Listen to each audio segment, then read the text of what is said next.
toujours à la même question.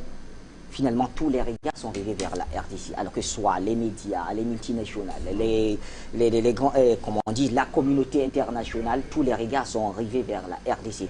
Et même les pays voisins, à travers la conférence internationale des régions des Grands Lacs, à travers la SADC, tout cela. Alors, quand on voit tout ceci, on est quand même tenté, en tout cas pour le journaliste que je suis, d'intituler cela l'élection du monde, puisque c'est tout le monde qui regarde la RDC. Vous n'avez pas tort, Bachir. Oui. Vous n'avez pas tort, n'ayez pas peur de le dire. Oui. Le destin de l'Afrique est inscrit dans le sort de la RDC. Le destin de l'Afrique, je ne vais pas dire l'Afrique subsaharienne, pour être précis, est inscrit dans le sort de la RDC. C'est pour ça que depuis des années, nous avons fait notre cheval de bataille. Contre vents et marées, nous avons passé le temps à expliquer aux Africains que l'enjeu de la RDC, ce n'est pas cette sorcellerie qu'on appelle démocratie d'alternance. Une fumisterie, qui n'a pas de sens, qui est réservée aux esclaves. Nous avons passé le temps à expliquer aux Africains que la démocratie de la servitude, c'est une insulte à la mémoire historique des Africains. Et que c'était encore même plus grave pour le cas de la RDC, mon cher Bachir. Donc l'enjeu est grave. Alors, ça veut dire quoi, Bachir? Quel est le problème là actuellement? Les pays, j'aime toujours commencer mon histoire par ça, au risque de me répéter, la pédagogie, la répétition est la mère de la pédagogie. La RDC, lorsque ce voyou, qui est déjà mort, mais il demeure voyou, Léopold II, un salopard, j'assume mes mots, en a fait sa propriété, oui, j'assume mes mots. C'est un salopard. Mais il faut être un salaud pour faire une affaire, un pays, en faire votre propriété personnelle, M. Bachir. Ces gens sont malades dans leur tête. Alors, donc ce monsieur a pris la RDC, il a fait sa propriété personnelle. Il a compris que ça lui a tiré beaucoup de problèmes de ses autres confrères, des bandits, pays bandits, colons qui c'était la mode à l'époque. Il va donc les appeler pour qu'ils donnent à la RDC, écoutez bien, un statut international avant même que la Société des Nations n'existe. Je ne parle pas de l'ONU, je parle de la SDN, Léopold II. Ce sont ces pays-là qui vont s'asseoir avec lui. Ils vont donc donner à la RDC un statut international. Ça veut dire quoi? Que Léopold II appelle ses amis européens et pillons le pays, mais que moi j'ai la grande part. Voilà ce qu'on appelle le statut international de la RDC. Avant la SDN, avant l'ONU, M. Bachir, il faut rappeler ça. Et c'est ça qui a scellé le sort de ce pays. Le problème aujourd'hui, c'est quoi? C'est qu'on veut moderniser ça, on veut sceller ça définitivement, en habillant ça, n'est-ce pas, de masque de la démocratie, de la sorcellerie, de manière que ce soit définitif. Un peu comme ce que les Blancs sont en train de vouloir faire en Afrique du Sud. J'y reviendrai. Moi, comme ça, maintenant, j'y reviendrai. C'est de cela qu'il s'agit. On veut donc officialiser, par cette parodie qu'on appelle démocratie, ce statut international, qui fait que l'Amérique, toute l'Europe, une partie du clergé catholique, même tout le clergé catholique, et ce que vous appelez l'Afrique du Sud, s'enrichissent en bâtit la prospérité économique sur le pillage de ce pays. Quand nous parlons de la RDC, on le dit souvent, président, vraiment, vous ne pensez pas aux populations. Léopold II pensait aux populations. Léopold II, ces populations n'ont pas vu au chapitre depuis combien d'années? Depuis au moins 200 ans. Ce n'est pas avec Kabila qu'ils ont commencé à souffrir. Au contraire, avec Kabila, ça s'améliore. Avant Kabila, près de 85% du territoire était dans la sécurité totale. Il n'y avait pas de taille, il n'y avait rien. Il y avait une croissance moins de l'infini. Je dis même moins, hein. C'est-à-dire une croissance moins négative, ça veut dire moins zéro. Il faudra maintenant remonter au passé à plus zéro, avant de commencer à parler de croissance même négative. Le président Kabila est parti de là pour arriver à une croissance positive. Lancer le boom infrastructurel du pays. Créer les conditions de diversifier les partenariats du pays pour sécuriser la stratégie de libérer le pays. Aujourd'hui, à NDC, je suis désolé de le dire, le débat ne peut pas être là, le sort des populations. C'est pas ça. C'est pas possible. On ne peut pas parler de ça. Parler de ça, c'est la démagogie. Mon cher Bachir, un esclave, qu'est-ce qu'il fait d'abord? Il se libère. C'est la libération qui conditionne son sort. Parce qu'un esclave appartient à son maître, qui fait de toi ce qu'il veut. Tout ce que tu fais comme travail, c'est pour lui. Dans le débat pour l'esclave, c'est pas dire que je vis bien chez mon maître, il m'a acheté une veste aujourd'hui, hier j'étais avec un pantalon troué. Non! C'est le seul libéral du maître. La RDC au devant le débat. Donc, venir faire un faux débat comme les bandits, comme Katumbi, et des gens comme les des vauriens, qui racontent des histoires, c'est pour tromper les gens. C'est de cela qu'il s'agit, mon cher ami. Est-ce que vous savez qu'aujourd'hui, 28% pratiquement des revenus du Rwanda viennent du pillage de l'Est de la RDC? Vous l'avez souvent dit. Et le président Kagame est président de l'Union africaine. C'est un monsieur que j'ai souvent eu à admirer. Mais je n'ai jamais supporté ce qu'il a fait en RDC. Et un Africain seul ne peut pas accepter ça. L'Union africaine s'était. Le monde entier s'était. Appelons ça monde entier. Quel monde d'ailleurs? Les gens se taisent. Un monsieur, et ce que vous appelez opposition au temps. Vraiment. C'est une malédiction d'avoir pour opposants les gens comme les Katumbi, tu sais que ces gens-là. C'est une malédiction pour ce pays. Ces opposants ferment les yeux sur le pillage de la RDC qui est organisé par M. Kagame. Qui, n'est-ce pas, pour stabiliser son pays et sa fortune personnelle, est obligé d'être le cheval de Troie des Occidentaux. Dans cette géopolitique des Grands Lacs. Monsieur Bachir, vous imaginez les conséquences aujourd'hui d'une dislocation de la RDC pour le continent africain? Vous imaginez les conséquences? Qu'aujourd'hui la RDC se disloque, c'est pour la fin de souffrir la population. Une chose est de souffrir, Bachir, autre chose est de comprendre pourquoi tu souffres. Les populations de ce pays ne savent même pas pourquoi est-ce qu'elles souffrent. On leur dit que non, c'est à cause de vos dirigeants, c'est Kabila. Mais rappelons-le que le haut-temps de Léopold II, Kabila n'existait pas.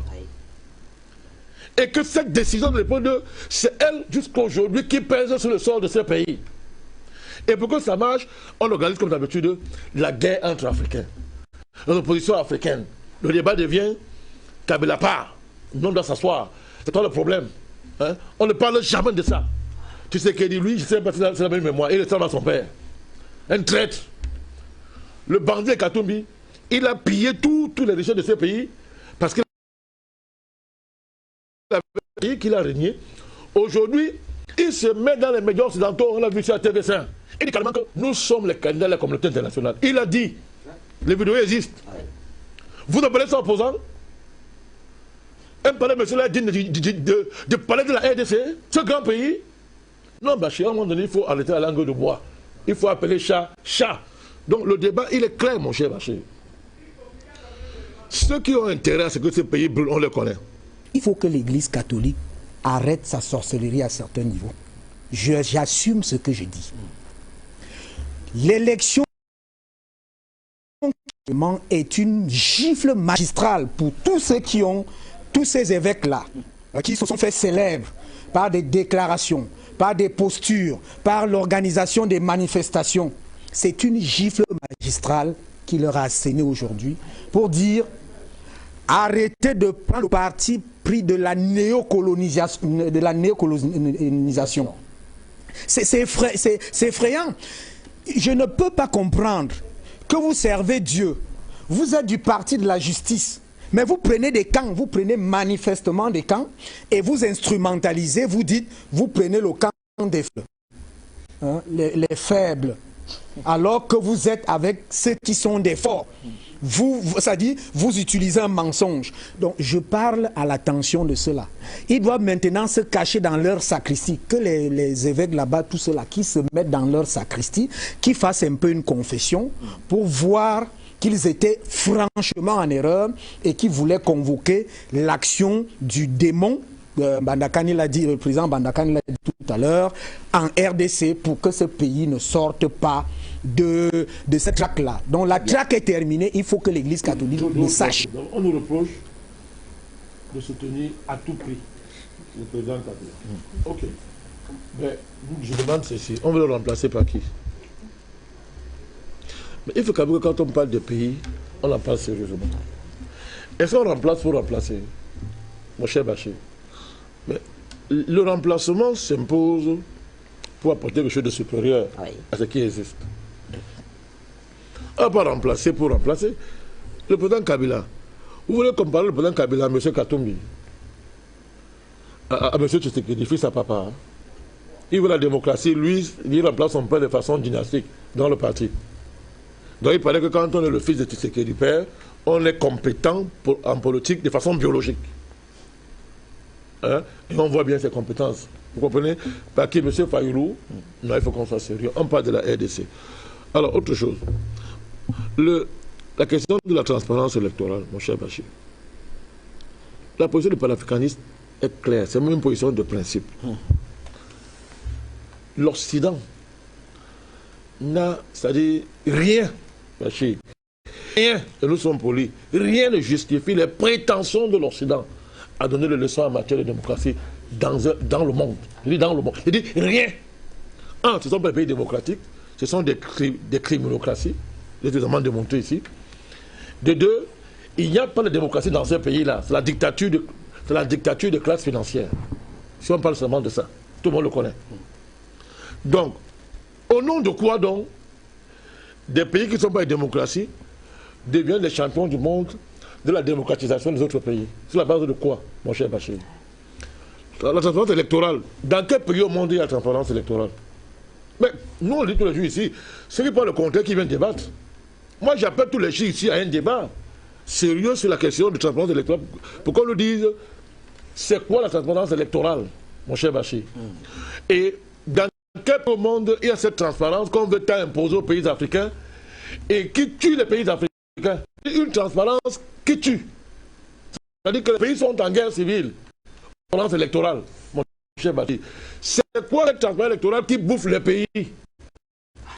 Dans quel pays au monde la transparence électorale, mon cher Bachir? Tous les pays du monde, je le répète, dans tous les pays du monde, les élections sont des maîtrisées. C'est-à-dire, je vais même vous choquer, maîtrisées par l'état profond. Aux États-Unis, un vendeur de bananes ne peut pas être président. Vous parlez de quoi? Et quand vous êtes président, vous attaquez Kennedy aux États-Unis, c'est secret défense. Tous ceux qui s'impliquent au dépôt de le pays que vous présentez comme étant le plus démocratique du monde, les États-Unis. Je pense seulement les Kennedy, pas d'autre chose. Vous comprenez? Dites-moi par quelle magie, mon cher Bachir, un monsieur comme Macron qui a été élu jupiteralement, il a dit que toute la politique française est composée de vauriens, tous les gens que sont des vauriens. Lui, il est l'élu du ciel, il est neuf fait la révolution. Et lui fera les Français. Alors, quels sont ces peuples-là qui élisent quelqu'un pour après dire qu'on ne sait pas ce qu'on fait? C'est la démocratie, ça?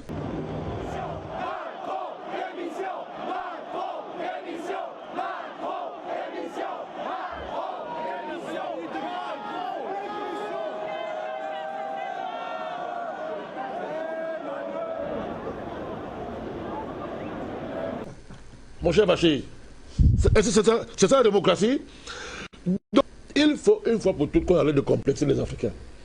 Les Africains doivent organiser des élections chez eux, selon leurs critères, et les maîtriser. L'élection, ça peut être une fin en soi. L'élection n'a pas pour but de détruire un pays. S'il n'y a pas une élection, un pays est détruit, ça sert à... On fait l'élection pour que le pays avance, qu'il n'y ait pas de mort, et qu'on maîtrise de plus en plus son destin politique. C'est ça le sens des élections. Avec les mécanismes développés de façon endogène. Je vais m'aller même plus loin.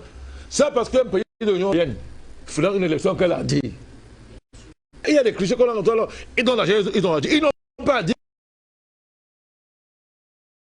S'ils donnent l'argent, c'est même pas un coup d'eau dans ce qu'ils ont volé nous et ils continuent à voler. Donc même s'ils donnent l'argent, ils n'ont pas dit. C'est-à-dire, ils donnent l'argent pour soulager leur conscience parce que c'est des nations, ce sont des criminocraties qui se sont construites sur le pillage de deux nations. Donc, s'ils donnent l'argent à un pays, c'est pas une aide, c'est pas un cadeau. C'est pour ça que moi, je dis que les Africains qui sont en Europe, ils n'ont pas de... C'est pas un cadeau qu'on leur fait, ils sont chaudés parce que l'Europe est construite sur le dos de l'Afrique. Il n'y a pas de débat là-dedans. Donc, il y a des principes qu'il faut réaffirmer. Je ne termine pas l'Église catholique. Vraiment, il n'y a qu'en Afrique qu'on entend parler de l'Église catholique. Il n'y a qu'en Afrique qu'on respecte la figure du pape. En Europe, c'est réglé. L'Église sert à réchauffer les gens, les vieux qui ont... C'est-à-dire quand les vieux, ils n'ont rien à faire le dimanche, ils sont là-bas. On danse pour le réchauffe. L'Église ne sert à rien d'autre que ça. Surtout ce qu'on appelle catholique. C'est une organisation à laquelle aucun Africain de sérieux ne peut accorder le moins de crédit. Je parle de l'Église catholique, je ne parle pas des catholiques africains. Je fais la part des choses. Je fais la part des choses. Je parle d'institutions qu'on appelle l'Église catholique par le pape. Les catholiques africains ont le droit de croire à leur Jésus. C'est leur droit le plus absolu. Ça, et nous, on va mourir pour ça. Rome, dirigée par la papauté, vraiment, il faut être très esclave pour continuer à accorder le moins de crédit à cette affaire-là. Voilà les gens qui ont détruit des millions de vies des gens.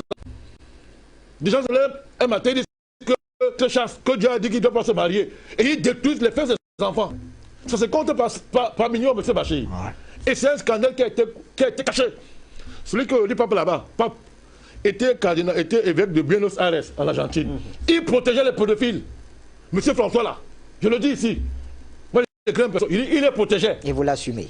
Mais comme d'habitude. Il est. Monsieur le pape, quelle leçon des gens comme ça ont à donner à un dirigeant africain? Quelle leçon des pareils gens ont à donner aux Africains? C'est la base de quelle morale? C'est quoi ça, les gars? Papoter, quoi? Quel évêque à qui ça parle, et il met le pays à faire sans nom de. Parce qu'il porte les soutanes.